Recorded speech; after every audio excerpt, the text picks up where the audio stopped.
नमस्ते आप सभी को। मैं रीना ढिलो एक बार फिर से स्वागत करती हूँ आपका अपने यूट्यूब चैनल हिंदी विषय श्रृंखला में।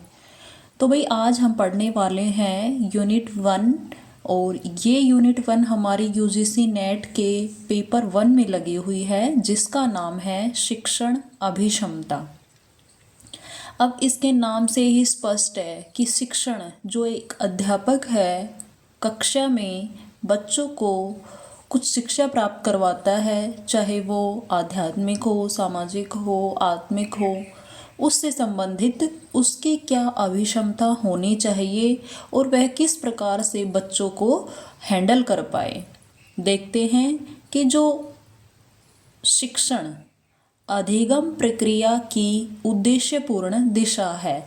अब देखो, अधिगम प्रक्रिया, अधिगम जो बच्चा कुछ सीखता है उसको हम अधिगम कहते हैं, और शिक्षण जो अध्यापक बच्चों को पढ़ाता है। तो ये तो हो गया पढ़ाना और ये हो गया पढ़ना।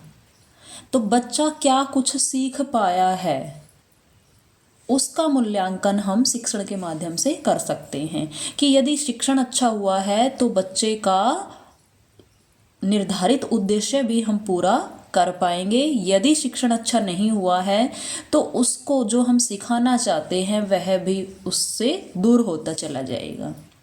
तो सबसे पहले हमें शिक्षण की अवधारणाएं समझनी चाहिए कि वे किस प्रकार से काम करती हैं। जब एक बच्चा कुछ सीखता है कक्षा में या अन्यत्र, प्रकृति के माध्यम से भी बच्चे को सिखाया जा सकता है, क्योंकि ज़रूरी नहीं कि हर जगह स्कूल अवेलेबल हों।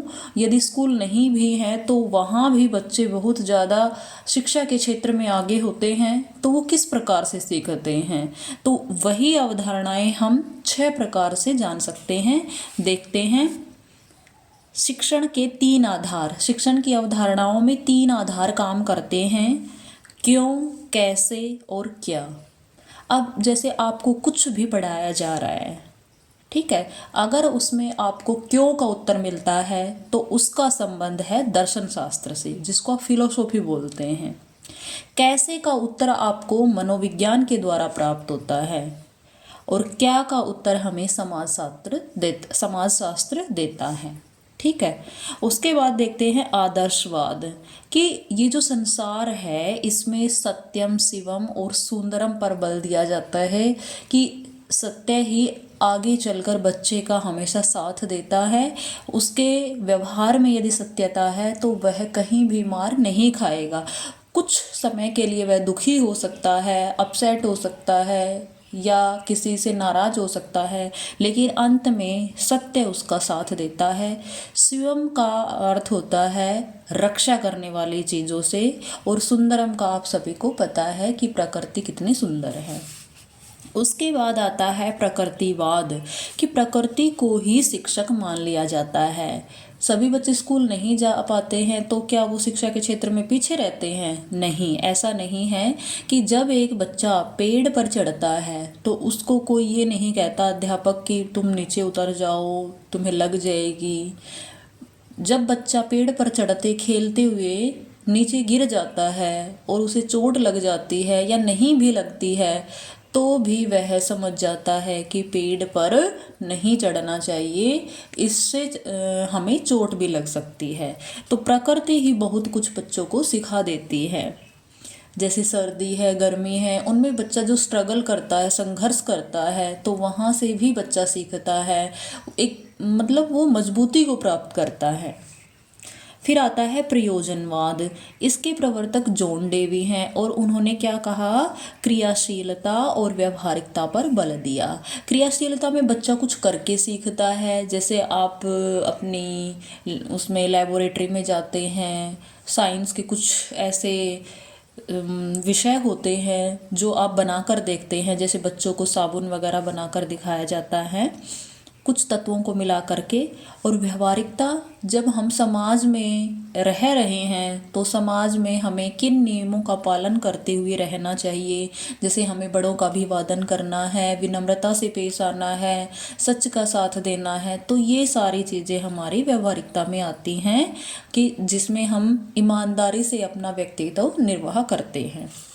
उसके बाद आता है अस्तित्ववाद। अस्तित्ववाद आपको पता है कि अपनी अस्मिता की पहचान, जैसे स्त्री हैं, दलित हैं, जो भी पिछड़ी जातियां हैं, उन सब ने अब तक बहुत ज़्यादा संघर्ष किया है और इसी संघर्ष से उत्पन्न अस्तित्ववाद है कि हमारी अपनी भी कोई पहचान है। किरकेगार्ड इसके प्रवर्तक हैं और उन्होंने कहा कि मेरा भी अस्तित्व है, संसार में तुच्छ से तुच्छ वस्तु का भी अपना अस्तित्व है, क्योंकि जहाँ काम आवे सुई कहा करे तरवारी, कि जहाँ सुई काम आएगी वहाँ तलवार का कोई काम नहीं है। उसके बाद आता है योग, कि योग के माध्यम से भी हम बच्चों को बहुत कुछ सिखा सकते हैं। इसके जो 8 नियम हैं उन पर चलकर, तो सबसे पहला आता है यम, फिर नियम, फिर आसन, फिर प्राणायाम, फिर प्रत्याहार, फिर धारणा और फिर ध्यान और उसके बाद समाधि। तो इन 8 नियमों का पालन करके हम बच्चे को योग के माध्यम से एक सही इंसान बना सकते हैं। तो आपको आशा करती हूँ कि शिक्षण की अवधारणाएं समझ में आ गई होंगी कि इनके द्वारा ही हम बच्चे के व्यवहार में उचित परिवर्तन ला सकते हैं। ठीक है, शिक्षण का उद्देश्य क्या है? उद्देश्य जो बच्चों को हम अधिगम करवा रहे हैं, सिखा रहे हैं, उसको उचित दिशा में ले जाना, उसमें किसी प्रकार का अवांछनीय परिवर्तन ना करके उसमें वांछनीय परिवर्तन लाना, उसे जीवन में आगे बढ़ाना, उसे एक ऐसी नींव प्रदान करना कि आगे चलकर उसका जो मकान बनेगा, उसका जो जीवन वह जिएगा, उसको एक सुदृढ़ आधार मिले। तो वही शिक्षण की अवधारणा है। आशा करती हूँ आपको यहाँ तक समझ में आ गया होगा। अगले वीडियो में हम पढ़ेंगे शिक्षण की प्रकृति एवं विशेषताएं। धन्यवाद।